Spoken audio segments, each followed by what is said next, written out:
Hay operaciones que generan debate y luego están las que, en cuestión de unas horas, parecen cambiar por completo. Porque esta mañana despertábamos con una información que hablaba de un traspaso cercano a los 70 millones de euros por Gonzalo García, el jugador de Real Madrid.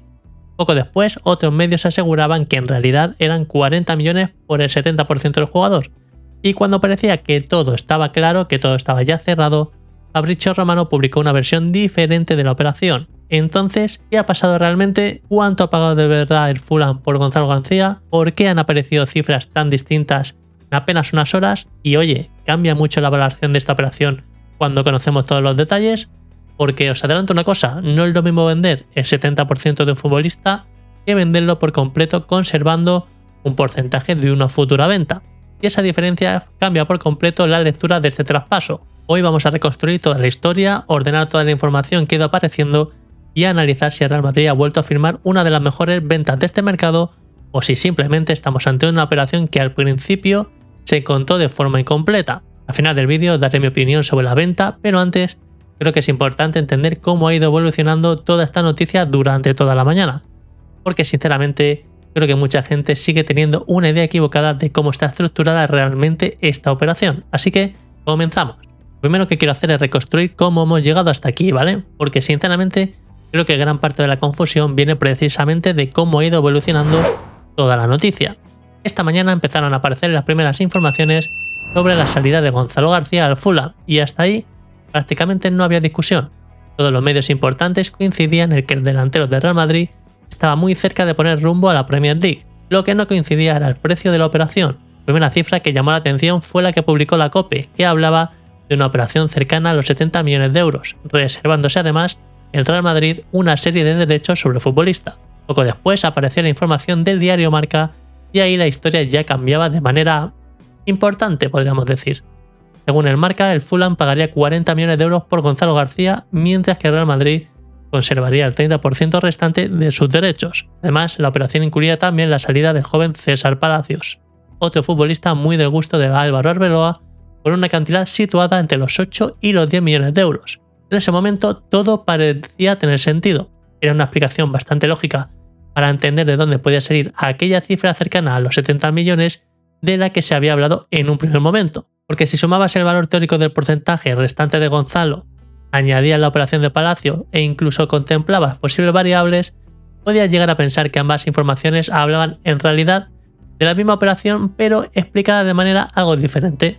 Y de hecho, esa fue también mi primera impresión cuando empezaba a preparar este vídeo. Y cuando parecía que ya estaba todo claro, entonces apareció la información de Fabrizio Romano. Y aquí es donde, en mi opinión, cambia por completo la lectura de esta operación. Porque según Fabrizio, el acuerdo entre Real Madrid y el Fulham no sería de 40 millones por el 70% del jugador. La estructura sería diferente.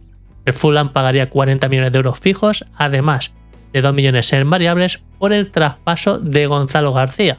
Y además, el Real Madrid se reservaría un 30% de una futura venta junto con un derecho preferente si en algún momento el futbolista vuelve a salir al mercado.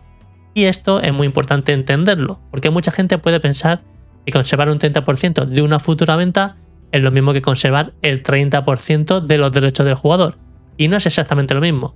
Si la información de Fabrizio es correcta, el Fulham adquiere el traspaso del futbolista, pero Real Madrid se asegura participar económicamente si dentro de unos años Gonzalo vuelve a ser vendido por una cantidad importante. Es decir, imaginémonos que dentro de 3 o 4 temporadas Gonzalo explota en la Premier, te marca, yo que sé, 20 goles y viene otro gran club y decide pagar 100 millones de euros por él. Pues en ese escenario el Madrid tendría derecho a ingresar el 30% de esa futura venta. Esa es la protección que se reserva el club blanco y esto cambia bastante la percepción inicial, porque ya no estamos hablando de una operación en la que el Madrid vende únicamente una parte del jugador. Estamos hablando de una venta prácticamente cerrada desde el principio, pero dejando abierta una vía para seguir beneficiándose si Gonzalo termina convirtiéndose en una gran estrella. Y sinceramente este tipo de cláusulas cada vez son más habituales en el fútbol moderno. Los grandes clubes intentan asegurarse una segunda oportunidad de obtener beneficios cuando venden a jóvenes con mucho potencial. Una vez aclarada la estructura de la operación, llega la pregunta realmente interesante. ¿Ha vendido bien el Real Madrid a Gonzalo? Y aquí mi respuesta es bastante clara. Pienso que sí. Me parece una muy buena venta. Ahora bien, también creo que la percepción cambia mucho dependiendo de la cifra con la que te quieras quedar.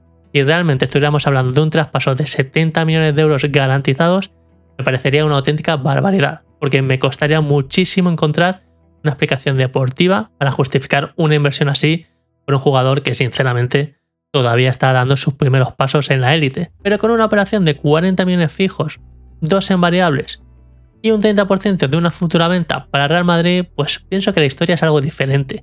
Sigue siendo una cantidad muy importante, hablamos de un futbolista que ha dejado muy buenas sensaciones cada vez que ha tenido oportunidades la temporada pasada, que ha demostrado tener gol y personalidad, pero que siendo honestos, todavía no ha disputado una temporada completa como delantero titular al máximo nivel. Y precisamente por eso creo que Real Madrid ha sabido aprovechar muy bien el momento. Gonzalo llega con la confianza que le ha dado su rendimiento reciente, con una enorme proyección y con el atractivo que siempre supone fichar a un delantero joven procedente de una de las mejores canteras del mundo.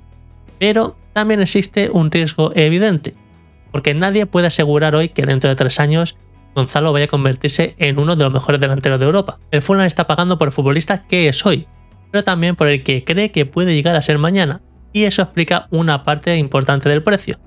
Además, el Real Madrid no rompe completamente el vínculo con el jugador.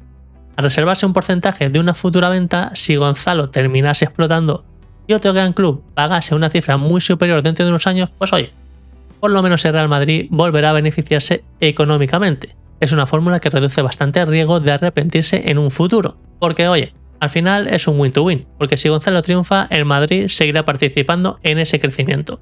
Y si por el contrario no termina alcanzando el nivel que muchos esperan, pues habrá ingresado una cantidad muy importante por un futbolista que además lo iba a tener muy complicado para acumular muchos minutos esta temporada. Si nos ponemos ahora en la piel del Fulham, la operación también tiene bastante sentido, porque muchas veces cometemos el error de valorar un fichaje únicamente por lo que el jugador ha demostrado hasta hoy. Pero los clubes, y en especial los de la Premier League, no compran solo por el presente, compran sobre todo el potencial. Y Gonzalo García reúne varios factores que hacen que un club como el Fulham esté dispuesto a asumir una inversión importante. El primero es la edad, todavía tiene muchísimo margen de crecimiento y eso significa que si su evolución continúa, el club no solo puede disfrutar de su rendimiento deportivo, sino también revalorizar un activo que dentro de unos años podría vender por una cantidad todavía mayor. El segundo factor es el perfil del futbolista. Gonzalo ya ha demostrado ser un delantero con mucho instinto dentro del área. Tiene buen remate, sabe atacar los espacios y ha dejado muy buenas sensaciones cada vez que ha tenido minutos con el primer equipo de Real Madrid. Evidentemente, una cosa es rendir en apariciones puntuales y otra muy distinta es hacerlo durante 38 jornadas en la Premier League. Ese va a ser el verdadero examen para Gonzalo, pero precisamente por eso el Fulham considera que este es el momento adecuado para apostar por él. Y también tenemos un tercer elemento que creo que tiene bastante importancia, Álvaro Arbeloa, porque Arbeloa conoce perfectamente a Gonzalo, lo ha visto crecer dentro de la cantera de Real Madrid, sabe cuáles son sus virtudes, conoce su personalidad y tiene claro cómo quiere utilizarlo. Eso reduce mucho la incertidumbre. No es un entrenador fichando a un jugador únicamente por vídeos o informes.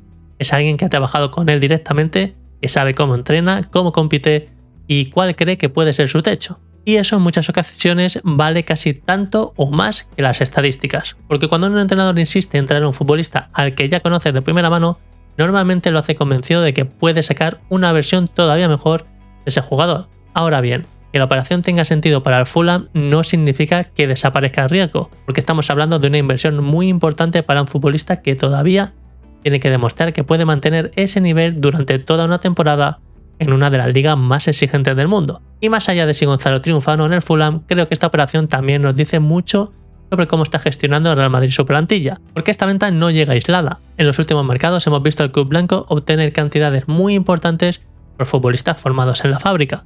Eso le permite generar ingresos sin tener que desprenderse de piezas fundamentales del primer equipo, y esa es una ventaja enorme, porque una cosa es vender a un titular para financiar fichajes y otra muy distinta es reforzar tu economía gracias a jugadores que, por la enorme competencia que existe en la plantilla, probablemente iban a tener muy difícil acumular minutos de manera regular. En el caso de Gonzalo, esa competencia era evidente. Con Mbappé como gran referencia ofensiva y con Endrick también llamado a tener protagonismo, el camino hacia la titularidad era muy complicado. Eso no significa que Gonzalo no tenga nivel para triunfar. Significa que en ocasiones el contexto de un futbolista dentro de un club también condiciona las decisiones.